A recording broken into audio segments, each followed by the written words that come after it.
Today marks 80 years since Germany's surrender and the end of fighting in Europe in World War II.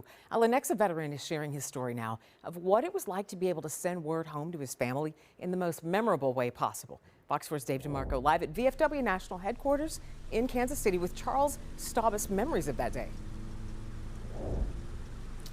And Lauren, understandably for the 100-year-old, those memories have faded a bit, but luckily they are etched in writing of the stationery of the very tyrant that had been threatening democracy as we know it. My mother saved every letter I wrote to him.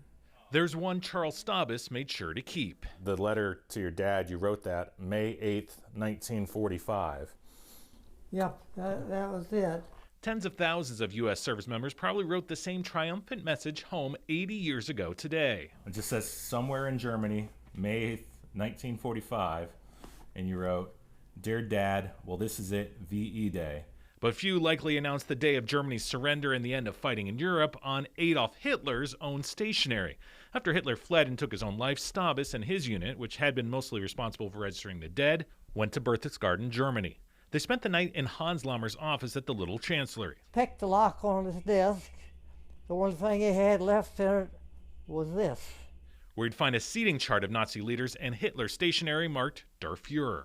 I just remembered that I thought this was a pretty big deal, having his stationery. We first met Staubus last year when he spoke on a panel with other World War II veterans. When he told the story of the letter, he smiled about the little secret he kept from military supervisors. They didn't know anything about it. Today, he revealed someone else got a letter on that stationery besides his dad. I wrote a letter to the IRS on IRS, and the son didn't think too much of that. Staubus marched in America's Victory Parade. It was the granddaddy, I say, of all praise. Really.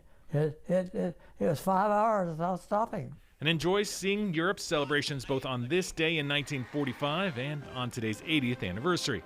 But the 100-year-old will never forget where he spent VE Day and what he walked away with. I thought it was kind of cool. And certainly a pretty cool guy there in my book.